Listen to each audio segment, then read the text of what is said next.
ശുദ്ധമായ അഹ്ലുസുന്നത്ത് വൽ ജമാഅത്തിന് വേണ്ടി നമ്മുടെ മുൻഗാമികൾ പരിശ്രമിച്ചിട്ടുണ്ടെങ്കിൽ നാമും പരിശുദ്ധമായ അഹ്ലുസുന്നത്ത് വൽ ജമാഅത്ത് നിലനിർത്താൻ വേണ്ടി പോരാടുക തന്നെ വേണം. വലിയ പ്രതിസന്ധികളും പ്രയാസങ്ങളും എല്ലാ കാലത്തും വന്നിട്ടുണ്ട്.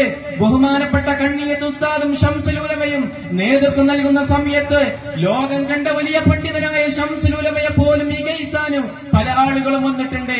അവിടുത്തെ ശിഷ്യഗണങ്ങൾ പോലും വന്നിട്ടുണ്ട്. പക്ഷേ കാലം അവർക്ക് മറുപടി കൊടുത്തു.